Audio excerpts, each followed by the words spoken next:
Kalau saya uraikan sifat-sifat Nabi mungkin nggak bisa habis, karena ini kepribadian Nabi ini merupakan sumber inspirasi yang nggak pernah kering sampai sekarang. Malam ini saya ingin menyampaikan satu saja, nanti kita dialogkan. Nabi ini orangnya terengginas, energik, aktif, nggak ada hari istirahat, nggak pernah santai. Sahabat kalau berjalan dengan Nabi menggap-menggap, Bu. Cerita sahabat, aku kalau berjalan dengan Rasul menggap-menggap. Kenapa? Menggap-menggap. Habis berjalan dengan Rasulullah, artinya jalannya itu cepat. Duk duk duk. Kalau di sini pleot.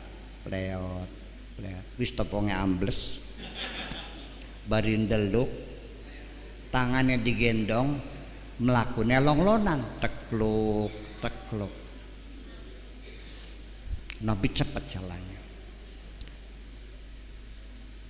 Siang perang, tapi malam tidak pernah tinggal, bangun malam salat qumil laila nisfahu aw yanqus minhu qalila fatahajjad nafilatan laka warattilil qur'ana tartila inna sanulqi 'alaika qaulan tsaqila. Siang perang, malam sembahyang, sampai para sahabat melihat kakinya udah bengkak. Ya Rasulullah, sudahlah istirahat, udah capek. Bukankah engkau itu sudah dijamin oleh Allah? Laqad ghufira laka ma taqaddama min dzambika wa ma ta'akhkhar. Bukan kamu dijamin sudah oleh Allah? Apa jawabnya? Alastu 'abdan syakura. Bukan kawin hamba yang bersyukur. Jadi Nabi ini terengginas, aktif, cepat, cekatan, nggak pernah istirahat, terus bekerja kayak kitiran. Nah, yang jadi pertanyaan, kenapa orang energik seperti itu? Saya sudah melihat budaya bangsa bermacam bangsa. Di Eropa, di Arab, di Afrika, di Asia sudah kenal semuanya. Ada perbedaan. Di Kalimantan ada orang perempuan Inggris meneliti binatang yang namanya si amang ya, orang hutan ya, si amang itu sendirian di hutan Kalimantan meneliti si amang. Tekunnya bukan main. Siap makan seperti makannya roti, di situ makannya apa? Ya ada ya, untuk mencari ilmu, meneliti amang. Itu luar biasa, meneliti binatang. Mungkin Pak Yusuf pernah Pak Nur dengar Animal Wild itu ya, di TV itu kan itu binatang diteliti. Kok bisa semangat begitu sih? Padahal bukan orang Islam kan, bukan kan? Nah, saya di Belanda juga sama, di Inggris juga sama. Saya mau cerita dulu. Pagi saya keluar dari rumah, kos-kosan tuh mau kuliah.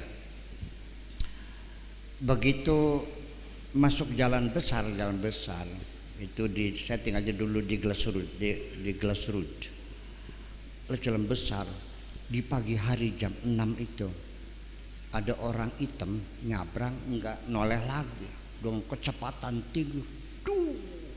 Kira-kira ada 3 meter pelantingnya tuh. Gitu. Itu orang sejalan enggak ada yang berhenti, Pak. Semua orang sibuk mau kerja semuanya. Saya juga enggak usah ngurusin ini dong semuanya. Ya kan gitu. Ada orang ngangkat telepon polisi, "Halo, ada kecelakaan di jalan sekian kilometer sekian." Tak, udah dia berangkat lagi kok. Kalau di sini dirubung enggak? Terus dompetnya hilang beli.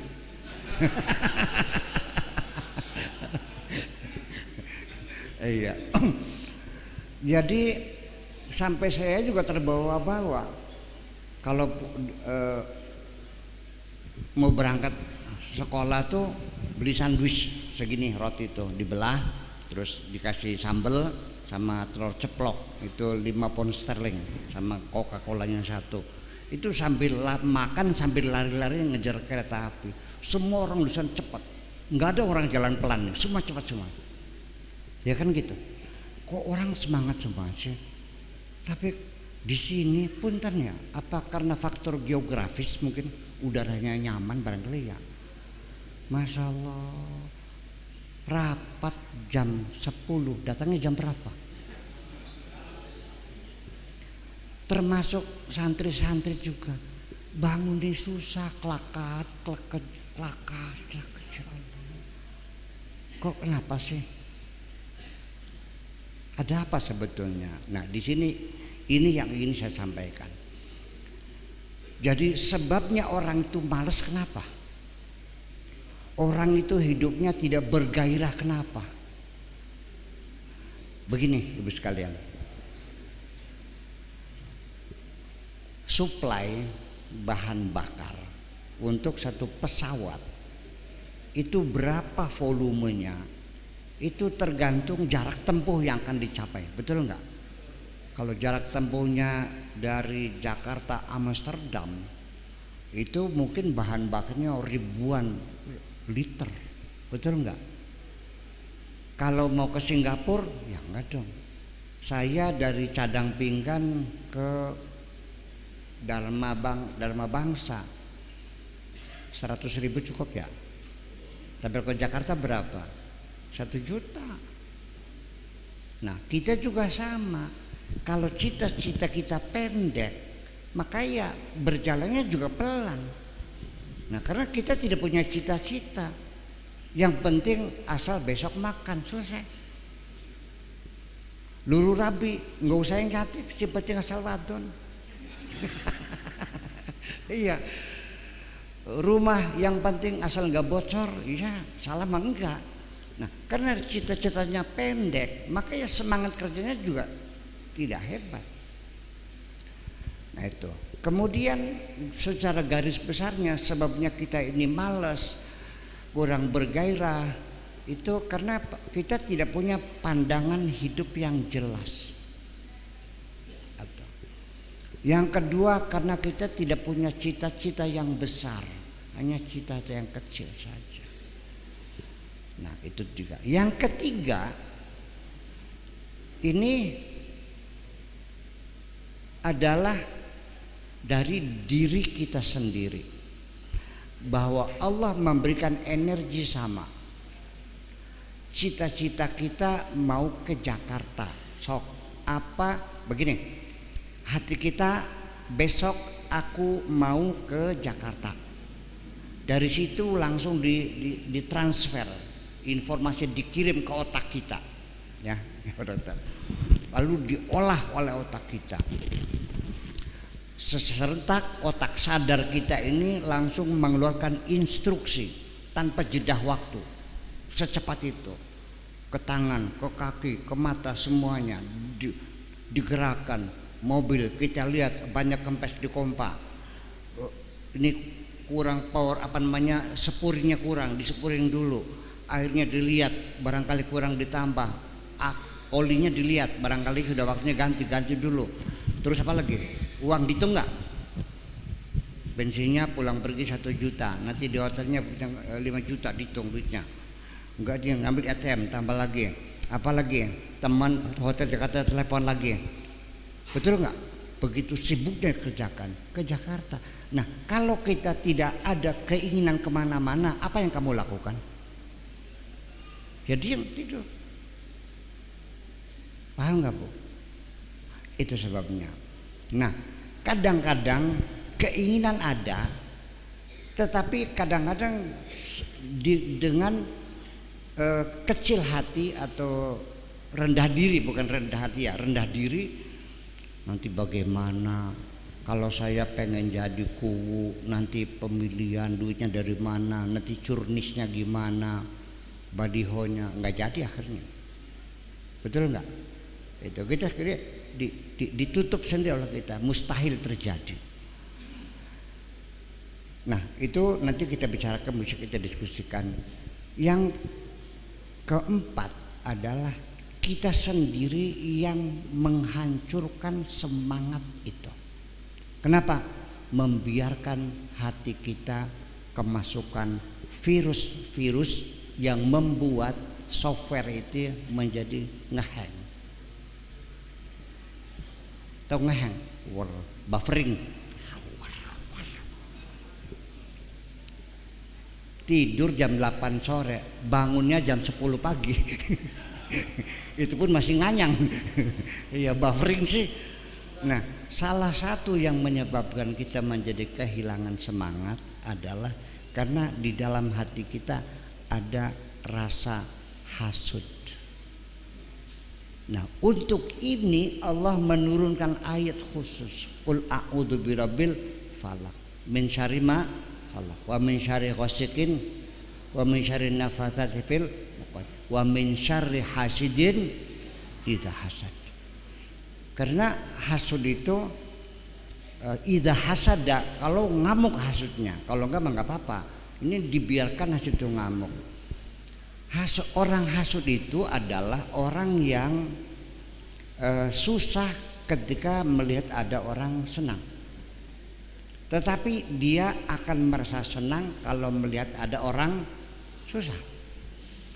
Orang hasud itu sebetulnya kalaupun dia bekerja keras, pasti bukan dalam rangka mencapai tujuan, tapi dia bekerja keras hanya untuk menggagalkan cita-cita orang lain.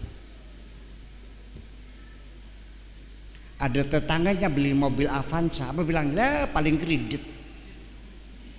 Istrinya nyambung, potong kuping, 3 bulan tarik lagi. Padahal sudah laki rabiknya. Betul nggak? Setiap hari. Jadi otak kita berselancar ke situs-situs yang nggak benar, mengintai orang, kekayaan orang, mengintai bisnis orang. Dianya nggak tahu apa maunya, nggak jelas. Sampai tetangganya dilamar saja sakit hati dia. Padahal masih cantik anak saya loh. Kok kenapa jadi tangga yang jelek begitu? Sampai dioncok calon suaminya, Nang, katanya ngelamar tetangga. Iya, gimana sih, tolong amit-amit. Itu tuh anak sudah pernah hamil 2 kali. Urusannya apa? Nah, ini orang yang jiwanya hasud adalah orang yang tidak punya semangat hidup, akan menjadi pemalas, tidak punya cita-cita. Nah, ibu-ibu sekalian, coba saya mau nanya, andaikan ibu-ibu ada tangga bikin warung, marah nggak bu? Ibu punya warung, ada tangga bikin warung, marah nggak? Marah. Ternyata sebulan 2 bulan langganannya akhirnya habis, belanjanya ke warung tetangga. Ngomong apa? Pasti Gunung Serandil.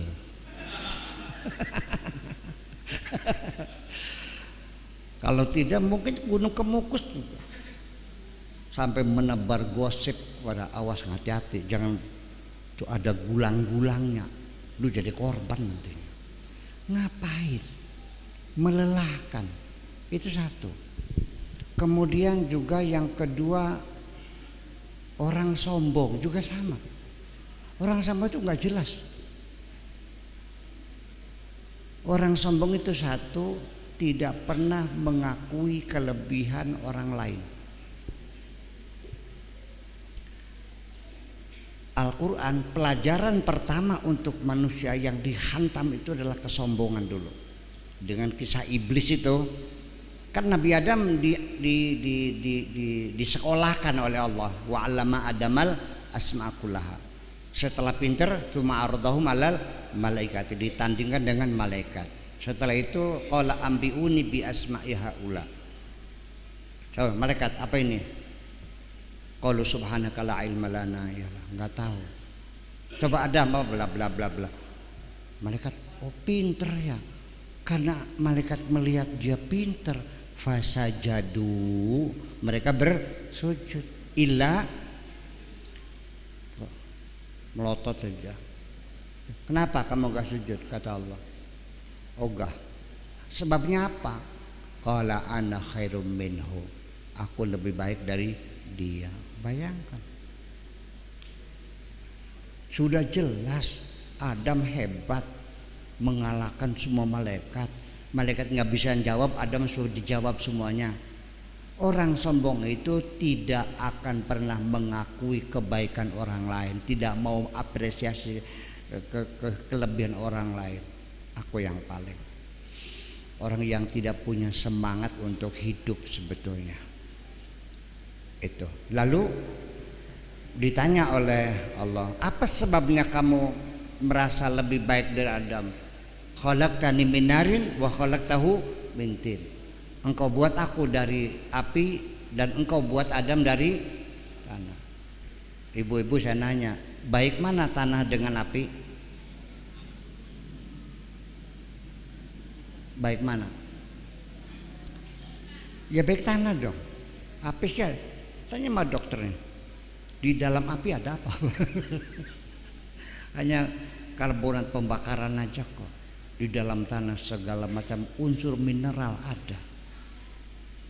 Berarti iblis mengatakan aku lebih baik karena aku dibuat dari api, Adam dibuat dari tanah. Berarti iblis goblok tapi pinter. Satu, orang pinter itu tidak mau mengakui kelebihan orang lain. Yang kedua, iblis itu goblok. Setelah itu kata-katakan, kalau begitu kamu kafir, aba wastakbara wa kana minal kafirin. Keluar dari sini. Oke.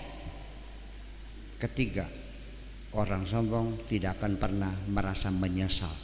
Iblis nangis nggak diusir? Enggak. Udah? Malah dendam ingin menggoda Adam. Qala fa bi'izzatika la ughyan nam ajman illa ibadaka minhumul mukhlasin. Dendamnya. Tidak mengaku bodoh, tidak mengakui kelebihan orang lain, tidak pernah menyesal, dan dendam yang luar biasa. Orang sombong nomor 5 tidak bisa ditegur orang sombong. Kalau ditegur, jangan menggurui saya. Saya paling sering kena batunya menegur orang sombong. Sejak itu saya sudah malas negur orang. Ngapain sih? Itu menghancurkan. Jadi jangan dikira kita tinggal di rumah tidak berbuat apa-apa kok bisa semangat kita menjadi down, menjadi tidak ada harapan hidup. Mengapa mudah putus asa? Karena pikiran kita berselancar kemana-mana. Paham gak Pak? Sudah, sekarang silakan bapak-bapak buka internet, nggak usah pergi kemana-mana deh. Sok berselancar ke situs-situs positif. Kok yang tempat-tempat gak bener berselancar, kita yang ini kan ini pakai gelombang. Apa yang terjadi? Rusak gak? Kemasukan virus enggak? Kita juga sama. Itu persoalan. Dan yang kelima, yang sebabnya kita menjadi tidak nyaman hidup kita ini karena kemaksiatan. Makanan kita nggak halal, jujur aja nih, tega-tegaan, tipu sana tipu sini, ya apa namanya, markup sana markup sini, kong kali kong, ya kan gitu. Makanan kita nipu sana sini, tega-tegaan, itu semua dosa-dosa membawa siksa. Jadi kalau kita ingin punya semangat kayak Kanjeng Nabi yang gak pernah lelah, iya, cobalah kita mulai untuk mencintai pekerjaan kita. Kita menyayangi semua yang ada di sekitar kita, betul gak? Kalau kita mengerjakan sesuatu dan kita tidak mencintainya, stres Bu. Sebabnya kita tidak pernah lelah. Karena yang kita kerjakan kita cintai. Setuju enggak? Kalau Pak Haji Yusuf tidak sedang bergaul dengan bawang, nggak bakal nanam bawang Pak. Dia stres.